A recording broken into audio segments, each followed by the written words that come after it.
This is the Truth Network. Hidden treasures of the Song of Songs, which is Solomon's.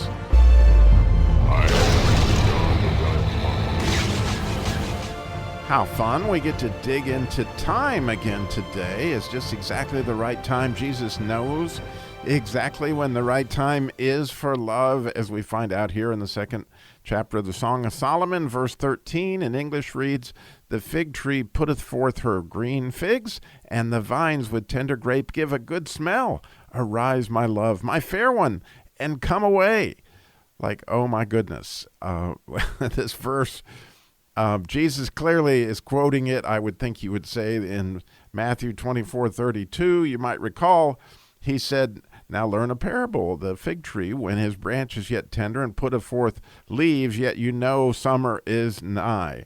And again, that idea of, Jesus is telling us in Matthew 24, when is exactly the right time?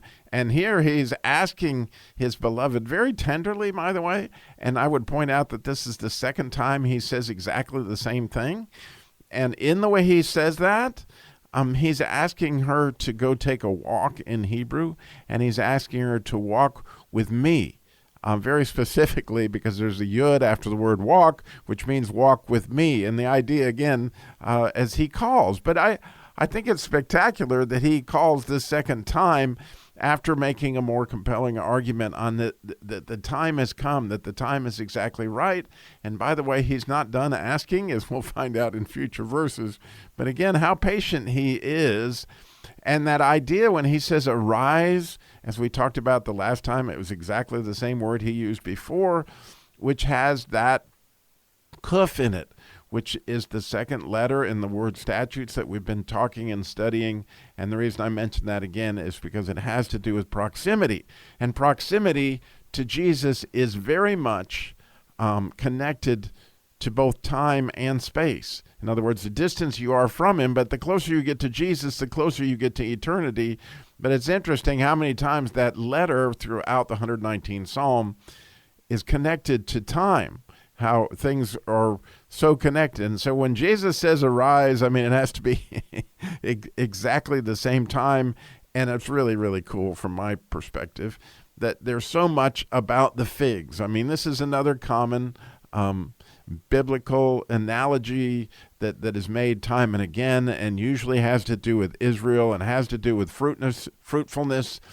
And the idea here is actually it is one of the last trees that buds in Israel. And so the fact that these green figs are there is saying that, wow, summer is really close. But there are 3 crops of figs every year in Israel.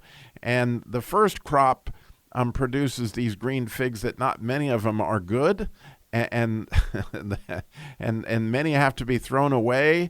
And many have said that this is a picture of Israel, that a lot of the figs that are coming in this first crop are green, and they're not making it. While there's other Messianic Jews who come in, and this is a picture of that kind of thing. Again, it has to do with timing, and has to do with obviously Jesus asking for us to come.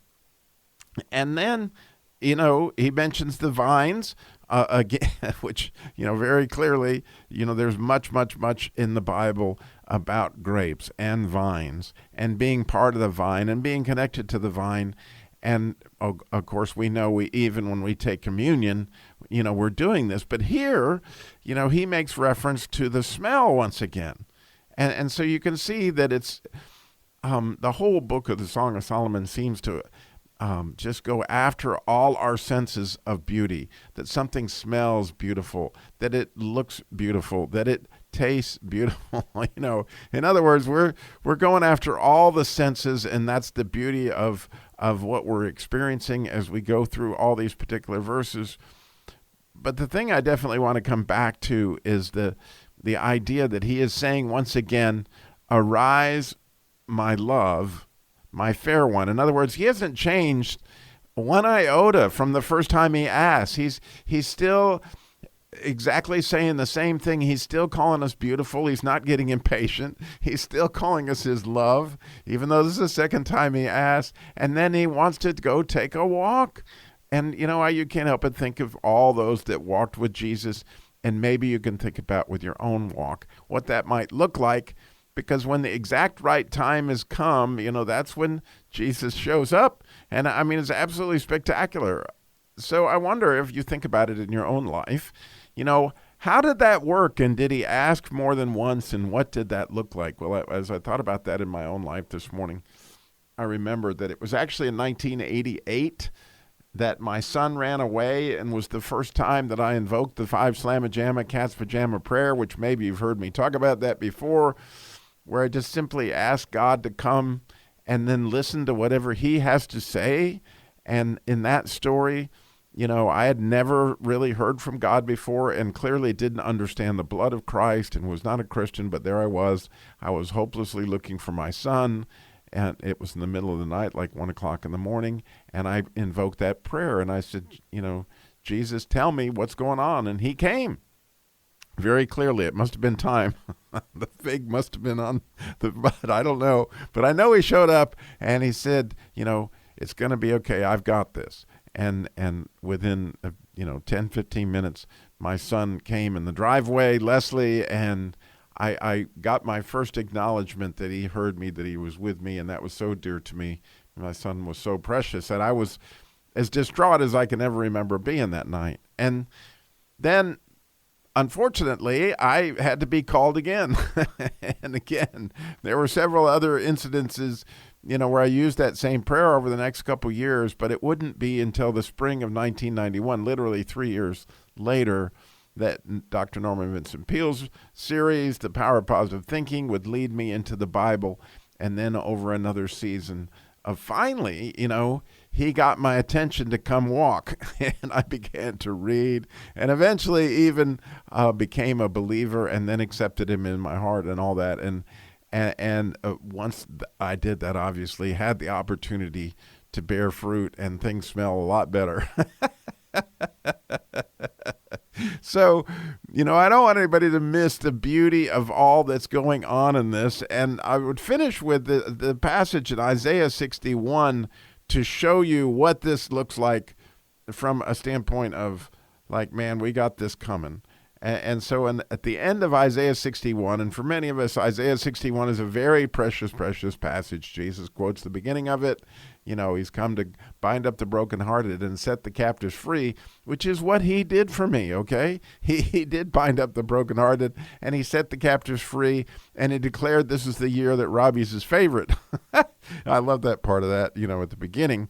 But the last verse in Isaiah 61 definitely speaks to the last 2 verses that we've talked about in the Song of Solomon, verses 12 and 13. So listen to this.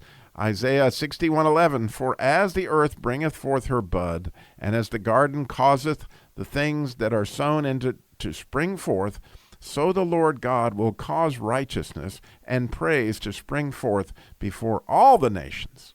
And so, there is a time for everybody that he comes and knocks, or he calls, arise, my love, my fair one. But then there will come a time where the actual figs will get green, and there will be an actual time that all this will happen, and all the nations will sing his praise, as surely, and here's the idea of this that I think he's just bringing home so beautifully, as surely as every spring it comes, Jesus is coming.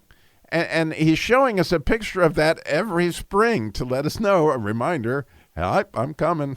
It's going to be great. You begin to smell the beauty. You begin to feel the beauty, the cooing of the dove. We were hearing it, right? The singing of the birds, the smell of the flowers, and the warmth on our skin. In other words, you got all these senses going that are indicating to us spring is here.